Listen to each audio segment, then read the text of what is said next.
What's up, mga kayo Cubs? Isang mapagpalang araw po muli sa inyong lahat mga bayang kalarista. At syempre, narito po muli ang inyong lingkod, Master Lekim. At welcome back po muli syempre dito po sa ating Master Lekim TV. Bago ko po simulan tong ating video ngayong araw bayang kalarista, make sure dapat nakalike na po tayo at nakasubscribe. Huwag niyo pong kalimutang mag-iwan ng like dyan at i-hit na rin yung notification bell or bell icon sa baba itong ating video para palagi po kayo maging updated sa mga susunod ko pa pong mga i-upload na video. Maraming salamat sa pagsubaybay at pagsuporta palagi bayang kalerista. At syempre, ngayong araw, meron po tayong muling konting silip at giya, konting race analysis sa karera para po ngayong araw ng linggo. Have a blessed Sunday sa inyo lahat mga kayokabs natin dyan. June 7, 2026. Dito pa rin tayo sa PJC Padre Garcia, Batangas at meron po sila inihandang 8 races na magsisimula po sa ganap na alas 2 ng hapon. Maganda yung ating lineup po yung araw ng linggo. Sana maging gabay, makatulong itong ating konting silip at giya. Pero remind ko po sa inyo, mayroon po tayong karera Tuesday, Wednesday next week. Bayang karera sa Metro Turf Malbar, Batangas. Bagamat wala po silang karera ng Friday, Independence Day. Kaya po i-adjust po nila yon ng Tuesday and Wednesday. Na syempre hindi ko na rin papatagal agad ng mga konting silip at giya na to. Tara, puntahan natin agad dyan. Matapos lamang syempre ating maikli intro. Kaya let's go, mga kayokabs.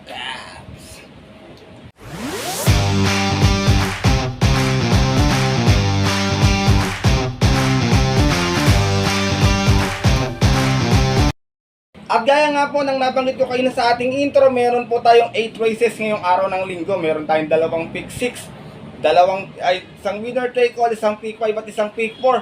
Ang ating distansya, meron tayong 3 milya bayang kalerista. Tapos yung rest po is lahat 1300 meters na. Maganda yung ating lineup, medyo may mga kataasan na grupo. Meron ako isang Panolo, saka yung giya ko this time puro dalawa lang. Kayo na kung bahala magdagdag kung may makukusan kayong Corsonada. Siyempre, mas maganda rin na may maisama kayo sa rin yung Corsonada mga bayang kalerista. Mas mainam po yun. Gabay lamang po itong ibibigay kong giya na ito. Na siyempre ito, simulan ko na rin agad, napakwento ko. Wala nang patumpik-tumpik pa. Good luck po sa inyo lahat. Have a blessed Sunday racing mga kayokabs natin dyan. And start na po tayo. Race number 1, start na ating first pick 67. Ito isang 3-year-old Piracom rating based handicap system class 3 and 4 merge. 42, 56, 57 to 70. Meron tayo ditong 6 runners but 5 in betting options lamang ito. Magandang kalera, bayang kalerista. Tingin ko, balikatan ng bentahan nito, yung talo, tsaka isang nagpapakila. Dito ako, first choice ko, wala pang talo. 2N2A, Auto Cruz with Pati Dilema, Dame of Panya with Tanya Nabarosa. Pero dito syempre kay Auto Cruz, alam natin, wala pang talo ito.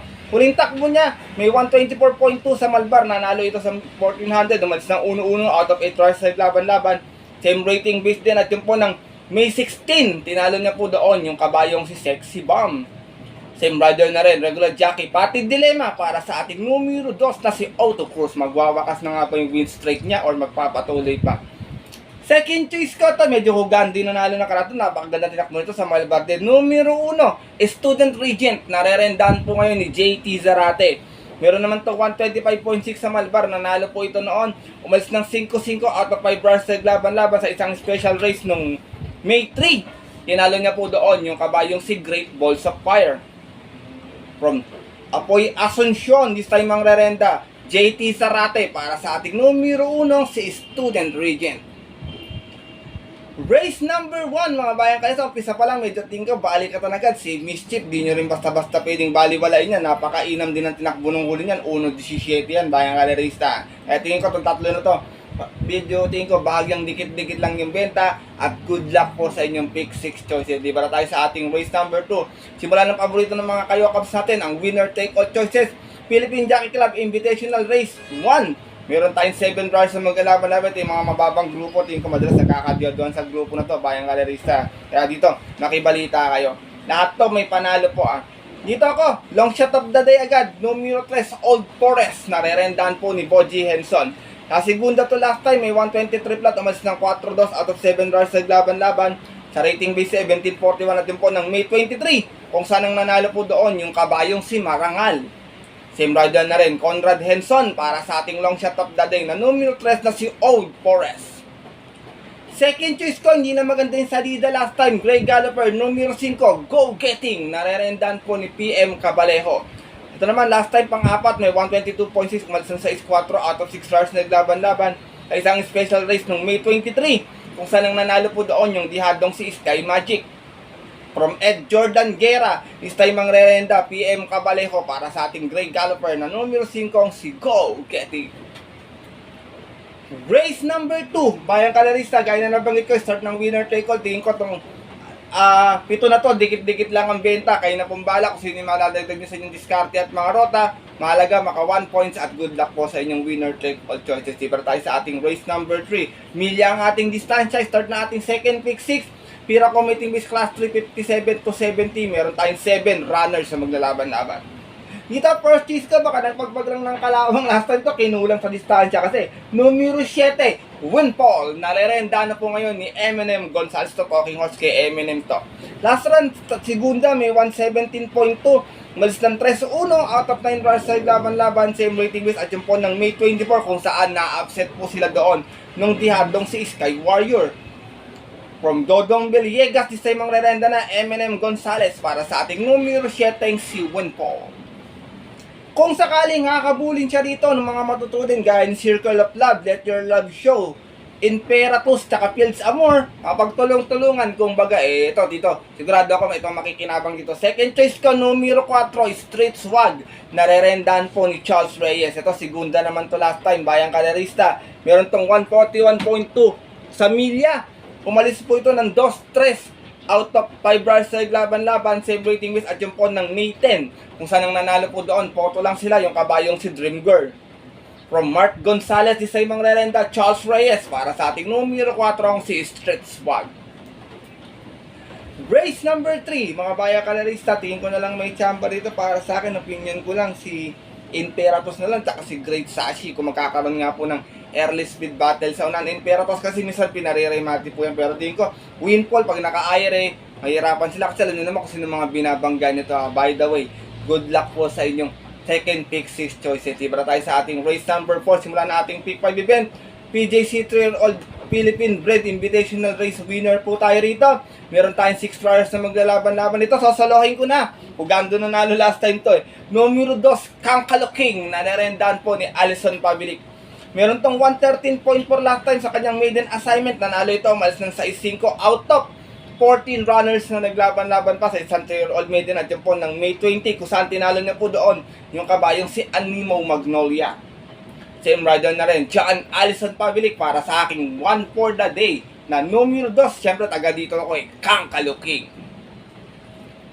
Race number 4, mga Bayang Kalarista, hindi maiwasan yung upset minsan. Kayo na pong bahala kung sino yung napipisil yung pang-upset. Alam nyo naman ang karera, madalas talaga nagkakaroon po ng upset po yan. At good luck po sa inyong pick 5 choices.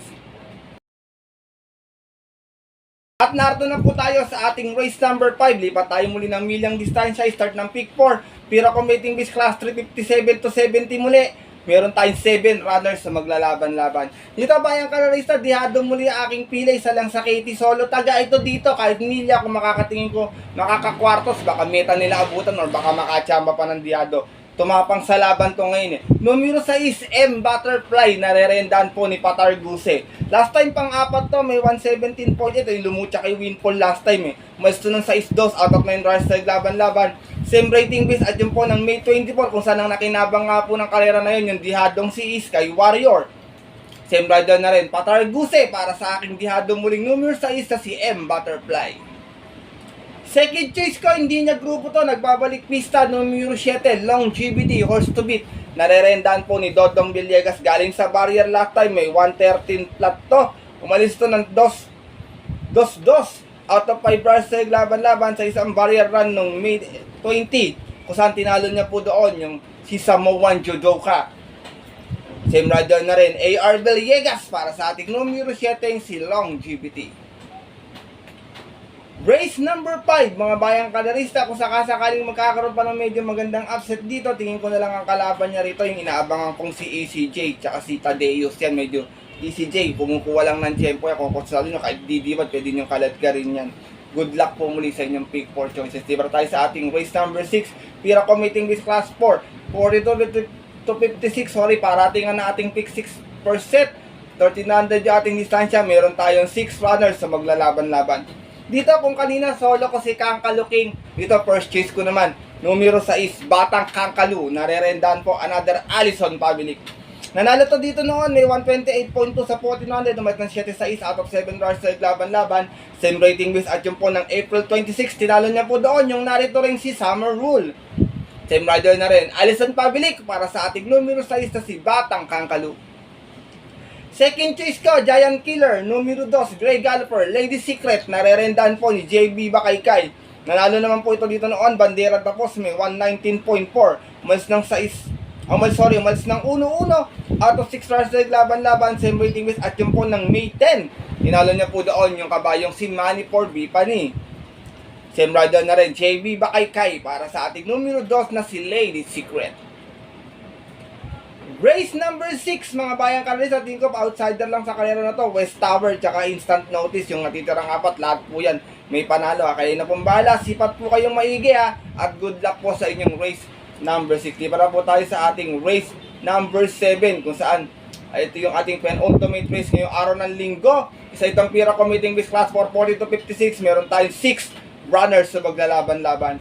Dito first choice ko, nagbabalik pista, Speed Horse, numero 1, Jack 14, narerendahan po ni JB Bakaykay. Galing ito sa barrier last time, apprentice barrier, may 126.4. At yun po ng May 22, sinakyan po siya doon ng bagong apprentice na si CJM Gusay, but this time JB Bakaykay para sa important horse na nagbabalik na si Jack 14. Second choice ko, magandang dihado, walang sakiti, numero 2, Snow White, narerendahan po ni JD Flores. Last time, Tarsera to dito, meron tong 120 flat. Mas ng 76 out of 7 runners sa laban-laban, same rating base at yung po ng May 23, kung saan ang nanalo po doon yung kabayong si Pine Nebu. Same rider na rin, JD King Flores para sa ating numero 2 na si Snow White. Race number 7, penultimate race ngayong araw po ng linggo. Tingin ko outsider dito, bayang karerista para sa akin, Luke Skywalker tsaka si Margot. Yan lang, opinion ko lang po yan, hindi ko po sa nileles yan, may panalo naman po, pero para po sa akin, opinion ko lang. Sipat po kayo maigi, good luck po sa inyong penultimate race. At narito na tayo sa ating huling karera ngayong araw ng linggo. Milya muli ang ating distansya, Pira Committing Base Class 357 to 70, meron tayong 7 runners lamang na maglalaban-laban dito. Pas muna ako, Sky Warrior, tingin ko chumachamba na to, bayang karerista, pero kung nag-uumento, wala pong problema. Kung talagang nag-improve yung kabayo, hindi ko lang siya kursonata this time. Dito first choice ko, numero 3, Bid for Fame. Narerendahan po ni Tanya Nabarosa. Baka sila magbukas, sila rin ang magsara. Last time Tarsera to, may 142.2, malis na 4-2 out of 5 runners sa laban-laban. Same rating base at yung po ng May 10, kung saan ang nanalo po doon yung kabayong si Dream Girl. Same rider na rin, Tanya Nabarosa para sa ating numero 3 na si Bid for Fame. Wala pala sa Katie to, baka makalong shot to dito. Second choice ko, horse to beat, numero 4, Uzir. Narerendahan po ni JB Hernandez to naman. Last time, Tarsera, 1200, may 110.4. Umalis ng 7-7 out of 10 runners sa laban-laban. Same rating base at yung po ng May 20, kung saan ang nanalo po doon yung Yamadong si Pirate. Same rider na rin, Jonathan Vasco Hernandez para sa ating numero 4, ang si Uzir. Last and final race, mga bayang kalarista, para tingnan po ng ating mga paboritong exotic bets. Nakibalita din po kayo, sipat mo kayo maigi, or baka may mga napupuso kayong kursunada pang biyado, huwag kalimutan magdagdag sa diskarte at mga rota. Mahalaga, mapasama tayo or makachamba tayo sa mga tiyatating mga paboritong exotic bets. At good luck po sa inyong diskarte at mga rota ngayong araw ng linggo, mga bayang kalarista. At yun po, hanggang dito na lamang po tayo muli. Maraming salamat po muli sa sandaling pagtambay or pagtutok dito sa ating Master Likim TV. At sana'y maging gabay, makatulong itong ating konting silip at diyang binigay na sariling opinion ko lamang po ito, bayang kalarista. Puro-puro at opinion sa karera na maaari nyong sundin kung kursulada nyo. Kung hindi po, wala pong problema. Pagkating ng tayaan sa dakilang mas mananay, siyempre sa linya pong napupuso at kursunada, and always po, kayo pa rin siyempre yung masusunod.